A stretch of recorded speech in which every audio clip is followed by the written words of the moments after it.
closed. You should be somewhere there. Okay, now we'll begin with the oral questions, please. Oh, sir, you claim that Jesus never said he was God. But have you read John 8:58? I'm sure you're familiar with that, where he took the name of God that was described to Moses. When God said to Moses the name that he wanted to be called forever in generations, he said, I am who I am. Jesus in John 8:58, when asked, who he was, he said, before Abraham was, I am. And then right after that, the Jews, the Pharisees, took up stones to stone him because he committed a blasphemy, claiming to be God Almighty. How do you answer that, sir? Shall I repeat my words? I said, nowhere did Jesus ever say, I am God. Nowhere did he say, worship me. That's English. I don't know whether the Americans understand the English the way I understand. I said, he said, nowhere did he say, I am God. Nowhere did he say, worship me. Now, you quote me a verse. He didn't say, I am God, did he? He said, I am. He didn't say, I am God. Let's the English, the language that I'm using. I hope we are. You remember at the beginning I offered a prayer. Remove the impediment from my speech, psychological barriers. You see, I'm thinking something, talking something, you understanding something else. I said, where he said, I am God. Where he says, worship me, nothing. So you're quoting something else. I will respond. You see, I will not brush you off. I say, oh, this is of no consequence. No. He did say, they're asking him, he says, in the Garden of Gethsemane. You see, they come looking for Jesus. And he's asking, whom seekest thou, you people? Who are you looking for? They say, Jesus. He says, I am he. I am. He, who? God. They were looking for God. No, he says, I am he. Who? Jesus, the one you're looking for. If some of your FBI or CIA fellow comes along looking for Deedat, he said, who's Deedat here? I said, I am. What, God? When I say I am, no, he says, I am Deedat. So now, if a person is looking for trouble, you see, when we're looking for faults, and the Jews were looking for trouble against Jesus, any excuse, every excuse. Slightest something he says, they pick up stone again to stone him. Why? Because they say, you claim such and such a thing. You blaspheme, you blaspheme. They were always continuously out to get him out, to catch him out, because they didn't like his preaching.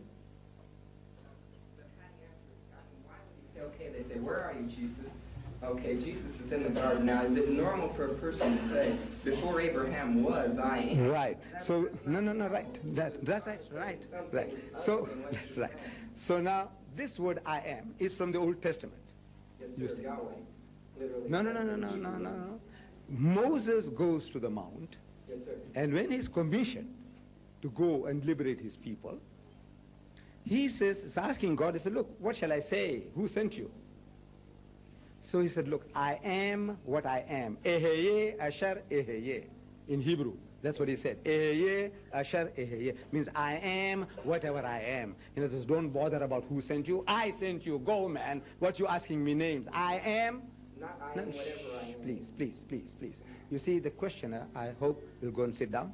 Because this is not a debate. You ask a question, I will answer. Please sit down. Please sit down. Later there in the front seat, there's a chair. Sit down there. Right. That's right. You ask a question, I will respond. You see, but this is a debate. And debate I had with Jimmy Swaggart. You see, we don't want to debate tonight. So, God tells Moses, go man, go. Eheye, Asher, Eheye. I am what I am. What you bothered about who I am?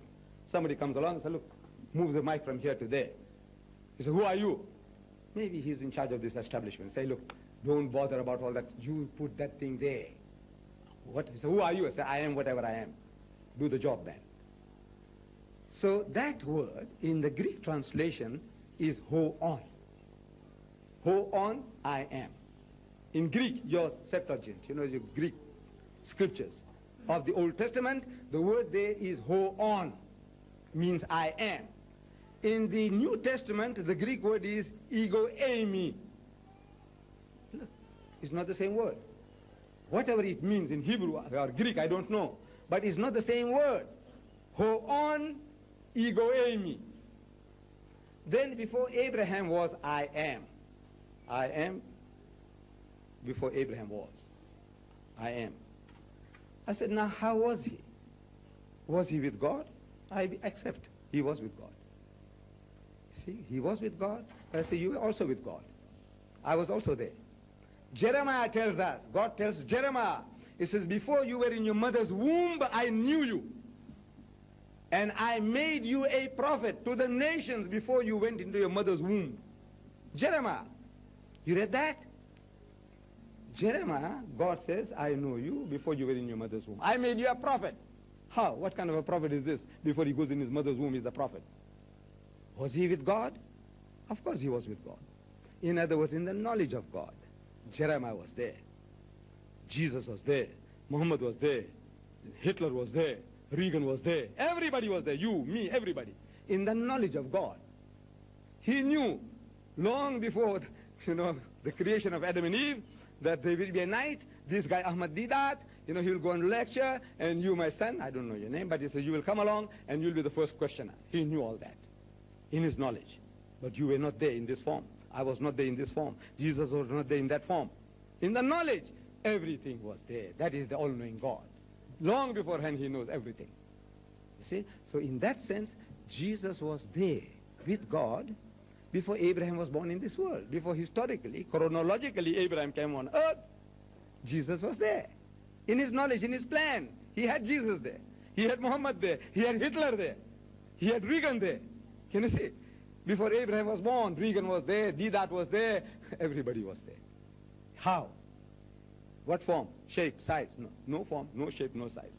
Knowledge. His self-knowledge. He's omniscient. Do you say that? God Almighty is omniscient. He's all-knowing. If he's all-knowing, he knows everything before and after. It is to us before, now, and after. In the sight of God, there is no before, now, and after. It's all an open book. That is our understanding of the expression. Why the Jews took exception? They were taking exception to everything. You see, in John chapter 10 verse 30, you remember? They took up stones again to stone him. You know why? Because he said, I and my Father are one. You read that context and you find is a series of deliberate misunderstanding. See, when you're looking for trouble, you get it around the corner. You don't have to go very far. This is human beings. Every innocent expression you make, I can find fault with it. You know that? Like the word son is my son. So what do you mean? You knew my mother? I said, no, son, I don't mean that. I said, you still call me a son? You can bash me on the jaw. It has happened to me. See, in my country, it is a country, full of color separation, apartheid. I'm traveling in a bus, Pullman bus. I don't know if you have things like that here. From the north coast where I got married, and I'm coming to Durban, where I live and I work. After a weekend, I am returning. I'm sitting in the bus.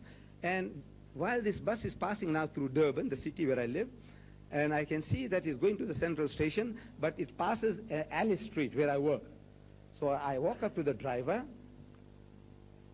and I ask him, excuse me, brother, does this bus stop anywhere near Alice Street? If so, then I can pull the string and nearer to get to work instead of going to the station and then walking back 2 miles. If it is stopping anywhere near Alice Street, it's passing Alice Street, I know it's crossing it. So he said, no. Not like he barked, he said, no. I thought maybe sometimes, we do speak with jerks, unintentionally. I speak a bit too loud when I didn't mean it. You see? No. So I go and sit back on my seat. So it takes me to the central station. No alternative. By hydraulics, the doors are opened. I get down, I'm still holding the rail, one leg on the ground, and the leg is other one still on the platform. So he leaves his steering and he rushes to me. He says, don't you call me your brother. He says, call those coolies your brothers. So what happened? I'm stunned. I don't know what's going on. He says, don't you call me your brother. Call those coolies your brothers. I'm counted as a coolie. Coolie means a laborer. You see, some of my people, they had gone to South Africa as laborers. So they divide the people into Africans, they call them Kafirs. Coloreds are a mixture between black and white, they call them Hottentots, Bushmen. See? Me, I'm a coolie, whether Hindu, Muslim or Christian. So he says, don't you call me your brother, call those coolies your brothers. But I don't know what happened. You know, it's so sudden. I didn't mean anything. You know what he thought? He thought that I insinuated that my father had something to do with his mother. Is that what I mean when I say my brother, my son? No, he took it that way. And I'm stunned. If he had a gun, he would have shot me. My God, fortunately he didn't have one. So this is, if you're looking for trouble, innocent expression.